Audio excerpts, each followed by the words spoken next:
서울의 숨은 역사. 금덩이를 버리고 형제의 우애를 택한 양천고을 투금탄. 고려시대 한강 하류 양천고을에 의좋은 형제가 살고 있었는데 사이가 얼마나 좋았냐면 콩 한 개가 생겨도 그것을 반으로 쪼개어 나누어 먹을 정도였다고 합니다. 대부분 옛날 이야기의 시작이 그렇듯이 이 형제도 무척 가난했지만 형제는 자기 것이 아니면 눈길조차 주지 않았다고 합니다. 또 비록 자기 이름으로 된 밭 한 떼기였고 상일로 겨우 입에 풀칠이나 하고 살면서도 글 공부는 게을리하지 않았습니다. 그러던 어느 날 구름 한 점 없이 맑은 하늘에 햇볕이 쨍쨍 내리쬐는 여름 한낮은 그냥 서 있기에도 힘들 정도로 더웠습니다.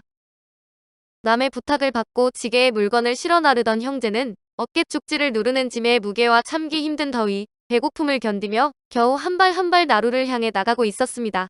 강변의 자갈은 불에라도 달군 듯이 뜨거웠지만 강바람이 불어 견딜만 했는데 그래도 그날은 강 건넌 마을 현갑내 물건을 나르는 일을 맡아 운이 꽤 좋은 날이었습니다.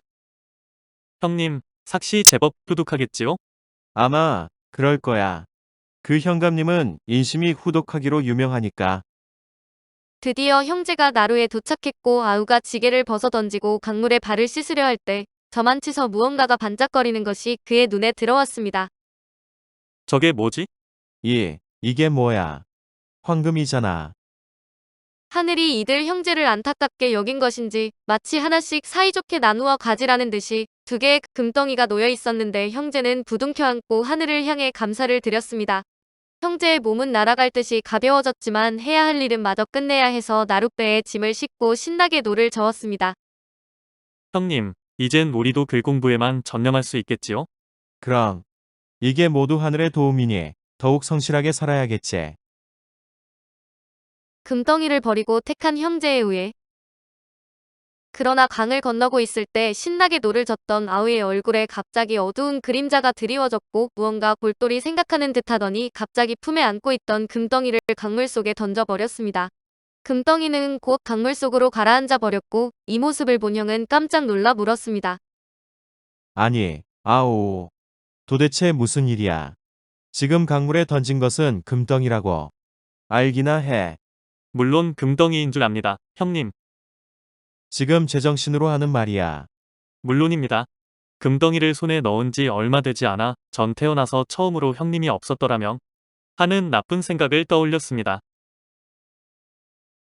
형님이 없었다면 금덩이를 모두 제가 가질 수 있었을 텐데 하는 간사한 마음 말입니다.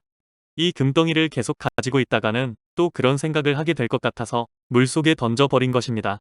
아무리 금이 귀하다 한들 형제간의 오해보다 낫겠습니까?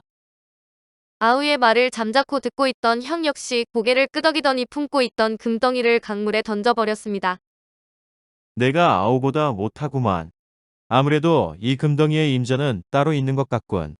우리 사이가 나빠진다면 이런 금덩이 100개가 있은들 무슨 소용이겠는가.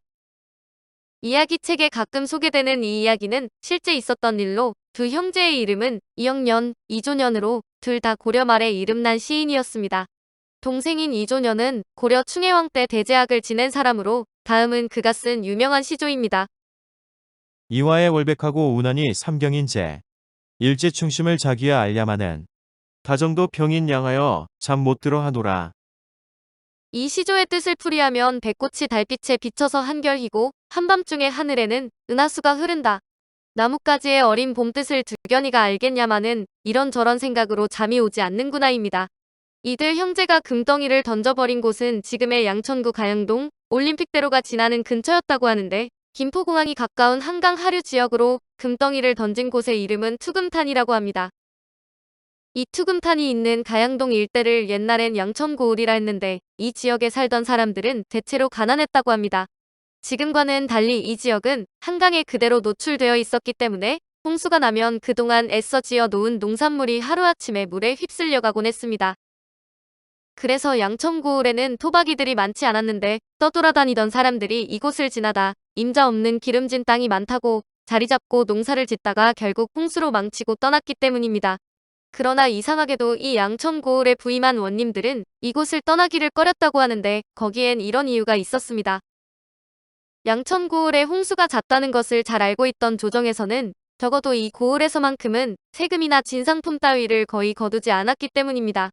실제로 옛날 고을 원님들은 고을을 다스리는 것보다 세금과 진상품을 마련하는 일에 더 골머리를 앓았다고 합니다. 그러니 그런 일에 신경을 쓰지 않아도 되는 양천고을 원님 자리가 좋았고 가난한 마을 다스리느라 고생한다며 보너스까지 주었다니 원님들이 고을을 쉽게 떠나려 하지 않았던 것입니다. 그래서 겉은 비록 누추하지만 알부자인 사람을 두고 저 양반 양천 현감인가 하는 속담까지 생겼다고 합니다. 이영년과 이조년 형제. 이영년은 처음 이름은 이영, 자는 이녀, 호는 요산제인데 증조할아버지는 이동문, 할아버지는 이득희입니다. 아버지는 경산부의 향리를 지낸 이장경, 어머니는 합천군부인 이씨로 동생이 이조년입니다. 충렬왕 11년인 1285년에 과거에 급제한 뒤 여러 벼슬을 거쳐 충렬왕 때 개성구유수로 부임했습니다. 고려사 선거지에 따르면 1285년 4월에 과거에 급제했다고 하는데 이 기록은 조선 후기의 비명과 족보에 전하고 있어 추가 논증이 필요합니다. 이후 이영년은 함양으로 낙향해 당시 원나라가 국정에 간섭하는 등 관여하자 원나라의 개입을 항의하는 다음 시를 남겼다고 전해집니다. 천재 홍진몽의사 청산하처 도건비 생각지도 않은 10년의 벼슬살이 청산 어디매쯤 홀로 머물까. 이영년의 낙향은 충렬왕과 충선왕의 권력 투쟁 과정에서 발생한 것으로 추정되는데 경남 함양군 위성 엄천리로 들어가 서당인 도정정사를 짓고 후학을 양성하며 여생을 보냈습니다. 이영년의 동생 이조년은 고려의 원종, 충혜왕 때의 문신시인 문인이며 학자로 자는 원로, 호는 매운당 백화원이며 본관은 성주입니다. 이장경의 아들이며 이인임, 이인복, 이인립의 할아버지이며 이제의 증조부이고 이숭인의 종증조부인데 경상도 성주 출신으로 아버지는 이장경이며 어머니는 합천 이씨입니다. 충렬왕 때 문과에 급제했으며 1306년 비설왕으로 왕을 모시고 원나라 수도 연경에 갔을 때 왕유소 송방령 등의 모함으로 충렬왕과 왕자의 사이가 나빠졌습니다. 이때 그는 어느 편에도 가담하지 않았으나 화를 입고 유배되었고 그 후 유배에서 풀려나 13년간 고향에 있다. 1340년 충혜왕 때 예문관 대제학이 되어 성상군에 봉해졌습니다. 그는 천성이 결백강직했으며 특히 시문에 뛰어났으며 앞에서 본 시조 한 수가 청구영원 등에 실려 전해지고 있습니다. 오늘 서울의 숨은 역사는 금덩이를 버리고 형제의 우애를 택한 양천고을 투금탄 이야기였습니다.